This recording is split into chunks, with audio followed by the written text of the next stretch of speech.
बुद्ध की कहानियाँ हमारे जीवन से जुड़ी कहानियाँ हैं जो आज भी हमारा मार्गदर्शन करती है। इसी मकसद से हम आपके लिए एक बुद्ध की लोकप्रिय कहानी लेकर आए हैं जिसका शीर्षक है जब किस्मत खराब हो। यह हम सबके जीवन से जुड़ी कहानी है। हमें उम्मीद है कि गौतम बुद्ध की कहानी आपको पसंद आएगी। एक बार महात्मा बुद्ध के शिष्य आनंद कहीं जा रहे थे। रास्ते में उन्होंने देखा कि एक अधेड़ व्यक्ति एक चट्टान पर बैठा रो रहा है। वे उसके पास गए और बोले, क्या बात है वत्स, तुम कौन हो और क्यों रो रहे हो? आनंद की बात सुनकर उस व्यक्ति की सिसकियां थम गई। वह अपने आंसू पोंछता हुआ बोला, मैं पास के गांव का रहने वाला एक बदनसीब व्यापारी हूँ। मैं जो भी काम करता हूँ वह बिगड़ जाता है। व्यापार के चक्कर में मैंने अपनी पत्नी के गहने गंवा दिए, मैंने अपने परिवार को भी खो दिया, यहाँ तक कि मेरा घर भी गिरवी पड़ा है। मुझे तो लगता है कि मैं किसी काम का नहीं हूँ, मेरी किस्मत ही खराब है। उसकी बात सुनकर आनंद बोले, तुमसे किसने कहा वत्स कि तुम्हारी किस्मत खराब है? जरा मैं भी तो जानूं कि तुम्हारी किस्मत में क्या खराबी है। वह व्यक्ति बोला, पहले मैं खेती करता था पर हर साल उसमें घाटा होता था। कभी सूखा पड़ जाता था तो कभी ज़्यादा बारिश के कारण फसल बर्बाद हो जाती थी। इससे परेशान होकर मैंने व्यापार करने का निश्चय किया। मैंने पत्नी के गहने बेचकर अपना व्यापार शुरू किया, लेकिन मेरा व्यापार नहीं चला। शुरू में परिवार वालों ने मेरा साथ दिया, लेकिन जैसे जैसे मुझे नुकसान होने लगा मेरे परिवार वाले भी मुझसे दूर हो गए। मैं यह सब उनके लिए ही कर रहा था, लेकिन अब वे लोग मुझे देखकर नजरें फेर लेते हैं और मुझे ही मेरे परिवार की दुर्दशा का जिम्मेदार ठहराते हैं। उस व्यक्ति ने एक लंबी सी सांस ली और फिर बोला, मेरा एक मित्र है, उसने भी मेरे साथ अपना व्यापार शुरू किया था। उसका व्यापार अच्छा चल रहा है। वह जब भी मेरे घर आता है तो अपनी सफलता की कहानियां सुनाता है। उसकी बातें सुनकर मेरे घर वाले भी कहते हैं कि उसे देख और कुछ सीख। हमें तो लगता है कि तेरे वश का कुछ भी नहीं है। उन लोगों की बातें सुन सुनकर अब तो मुझे भी लगने लगा है कि शायद मेरे वश का कुछ भी नहीं है। अब तो मुझे अपना जीवन ही व्यर्थ लगने लगा है। मेरे मन में ख्याल आता है कि अपना जीवन समाप्त कर लूं। मैं यहाँ आया भी इसी इरादे से था, लेकिन हिम्मत नहीं कर पाया, इसलिए यहाँ एकांत में बैठा विलाप कर रहा हूँ। आनंद बोले, ओहो, तो ये बात है। वैसे क्या तुम इसके अलावा कुछ और भी कहना चाहते हो? उनकी बात सुनकर वह व्यक्ति बोला, एक और मेरा हर काम खराब हो जाता है, दूसरी ओर मेरा मित्र है जो हर समय मुझे नीचा दिखाने का प्रयत्न करता है। मुझे समझ में ही नहीं आता है कि मैं क्या करूं। आनंद बोले, क्या तुम अपने मित्र की बातें सुनकर दुखी हो जाते हो? हाँ, मैं उसकी बातें सुनकर स्वयं दुखी हो जाता हूँ, उस व्यक्ति ने जवाब दिया। आनंद ने पूछा, तुम्हें किस बात का दुख होता है? अपने असफल होने का या फिर मित्र के सफल होने का? उनका सवाल सुनकर वह व्यक्ति एक पल के लिए सोच में पड़ गया। फिर वह बोला, अगर सच कहूँ तो मुझे अपने असफल होने का उतना दुख नहीं होता है जितना कि मित्र के सफल होने का होता है। यदि तुम्हारा मित्र असफल हो जाए तो तुम्हें खुशी मिलेगी? आनंद ने प्रश्न किया। वह व्यक्ति बोला, हाँ, मुझे बहुत खुशी होगी। इसका मतलब है कि तुम्हारी खुशी तुम्हारे मित्र पर निर्भर है। आनंद बोले, अगर वह चाहे तो तुम्हें खुश कर सकता है और अगर वह चाहे तो तुम्हें दुखी कर सकता है। तुम स्वयं से न तो खुश हो सकते हो और न ही दुखी हो सकते हो, अर्थात तुम अपने मित्र के गुलाम हो गए हो, इसलिए तुम्हारा कुछ नहीं हो सकता। ऐसा न कहे महात्मन, उस व्यक्ति ने हाथ जोड़ दिए। आपकी बातें सुनकर मुझे कुछ आशा बंध रही है। आनंद बोले, जब हम किसी से आशा बांध लेते हैं तो उस पर निर्भर हो जाते हैं। ऐसे में हमारी खुशी और दुख भी उस पर निर्भर करने लगता है। इससे बेहतर है कि तुम अपने आप से आशा बांधो।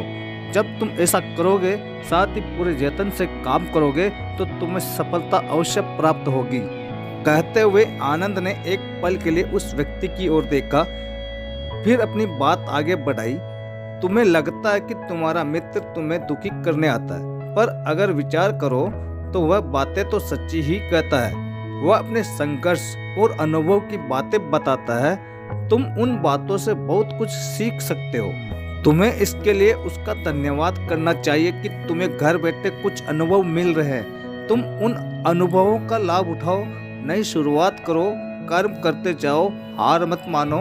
एक दिन तुम्हें सफलता अवश्य मिलेगी। आज तुम जिसे अपना बुरा वक्त या बुरी किस्मत कह रहे हो, एक दिन यह बदल जाएगी। इसी के साथ तुम्हारे विचार भी बदल जाएंगे और देखना, जब तुम्हारा अच्छा वक्त शुरू होगा तब तुम्हारा मित्र भी तुम्हें अपनी सफलताओं की कहानियां नहीं सुनाएगा, तब वह अपनी असफलताओं की बातें बताएगा, ताकि तुम उसकी बातें सुनकर भ्रमित हो जाओ, तुम्हारा आत्मविश्वास हिल जाए और तुम गलत निर्णय ले सको। लेकिन उस समय भी तुम्हें अपनी बुद्धि का प्रयोग करना होगा। तुम्हारा मित्र जैसे आज तुम्हें दुखी करने आता है, उसी तरह उस समय भी वह तुम्हें दुखी करने आएगा, क्योंकि जिस तरह उसे दुखी देखकर तुम्हें मजा आता है, उसी तरह उसे भी तुम्हें दुखी देखने में उतना ही मजा आता है। वह व्यक्ति बोला, आपने सही कहा, लेकिन मेरा सबसे बड़ा दुख यह है कि मेरे परिवार के लोग भी इसमें शामिल है। वास्तव में मैं तो अपने परिवार के लिए अच्छा करना चाहता था, लेकिन वे लोग भी मेरी बात नहीं समझते हैं। वे भी मुझे गलत कहते हैं और अब तो वे मेरे साथ भी नहीं है। आनंद बोले, मैं सब समझ गया, तुम सांत्वना चाहते हो। वास्तव में इस दुनिया में सभी लोग सांत्वना ही चाहते हैं। हम चाहते हैं कि हम जब भी कुछ करें तो लोग हमारी प्रशंसा करें, लेकिन आमतौर से ऐसा नहीं होता है, इसलिए हम दुखी हो जाते हैं। हमें लगता है कि हमारे मित्र, परिवार वाले सब मतलबी है, लेकिन तुम अगर किसी को अपना परिवार मानते हो और उसके लिए कुछ करना भी चाहते हो, तो तुम्हें ऐसा क्यों लगता है कि तुम दूसरों के लिए कुछ कर रहे हो? वास्तव में तुम अपनी खुशी के लिए कर रहे हो, इसलिए परिवार के लिए कुछ करना वास्तव में अपने लिए ही करना होता है। लेकिन अगर ऐसा करते समय तुम्हें लगता है कि तुम दूसरों के लिए कर रहे हो, तो तुम दुखी रहोगे, और अगर तुम्हें लगता है कि तुम अपने लिए कर रहे हो तो तुम खुश रहोगे, क्योंकि जब तुम अपने लिए कुछ अच्छा करते हो या करना चाहते हो, तब तुम्हें सांत्वना की जरूरत नहीं पड़ती है। आनंद की बातें सुनकर उस व्यक्ति के चेहरे के भाव बदल गए। वह बोला, आप सही कह रहे हैं, मैं समझ गया हूँ। अब तक मेरी किस्मत खराब इसलिए थी क्योंकि वह दूसरों के हाथों में थी। अब मैं अपनी किस्मत को अपने हाथ में रखूंगा। मैं फिर से प्रयत्न करूंगा, पूरे मन से काम करूंगा, और जब तक सफलता नहीं मिल जाती चैन से नहीं बैठूंगा। उस व्यक्ति की बात सुनकर आनंद मुस्कुराए और उसे एक छोटी सी डिबिया देते हुए बोले, इस डिबिया को हमेशा अपने पास रखना। इसमें एक ऐसा राज है जो तुम्हें बड़े से बड़े दुख से भी बाहर निकाल लेगा, लेकिन इसे तभी खोलना जब तुम्हारे जीवन में कोई रास्ता न सुझाई दे और तुम्हें लगे कि सब व्यर्थ है, यह दुनिया व्यर्थ है और यह रहना भी व्यर्थ है। उस व्यक्ति ने आनंद को धन्यवाद दिया और डिबिया को लेकर चला गया। उसने नए उत्साह के साथ फिर से अपना व्यापार आरंभ किया। उसका व्यापार चल निकला। अपनी मेहनत और लगन के बल पर वह एक बड़ा व्यापारी बन गया। परिवार वाले भी उसके साथ आ गए और उसका जीवन हंसी खुशी बीतने लगा। अब वह भूतकाल का रोना छोड़ चुका था। वह भविष्य काल की भी चिंता नहीं करता था, बस अपने वर्तमान को संवारने में लगा रहता था, और जो कुछ भी वह करता था वह अपने लिए ही करता था, अपनों के लिए करता था। इसलिए वह प्रश्न था, उसके जीवन में अब कोई दुख नहीं था। लेकिन वक्त हमेशा एक जैसा नहीं रहता है, वह बदलता रहता है। उसके जीवन में भी बदलाव आया। एक दिन उसके राज्य पर पड़ोसी राजा ने चढ़ाई कर दी। उसने इस राज्य पर अपना कब्जा कर लिया। उसके सैनिकों ने चारों ओर लूट मार मचा दी।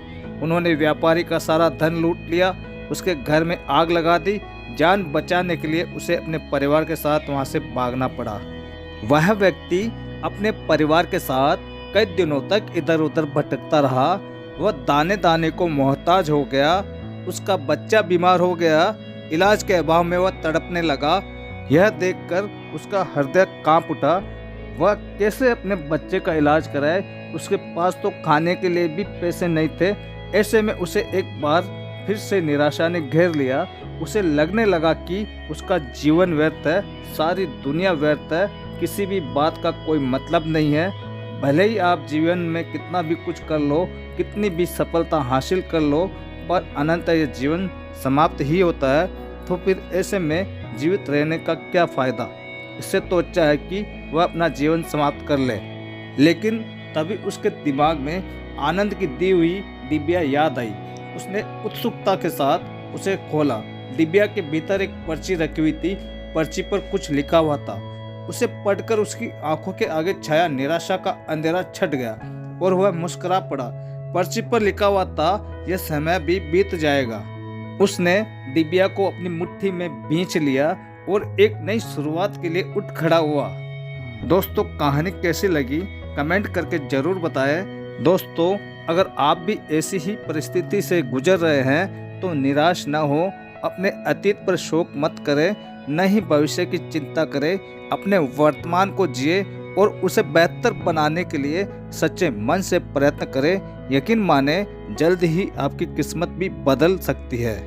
दोस्तों, अभी तक चैनल पर नए हो, चैनल से नए जुड़े हो तो सब्सक्राइब का बटन दबा दीजिए, जिससे आने वाली ऐसी सभी वीडियो का नोटिफिकेशन सबसे पहले आपको मिल सके। हमें उम्मीद है कि आपको ये बुद्ध कहानी जब किस्मत खराब हो पसंद आई होगी। नमो बुद्धाय।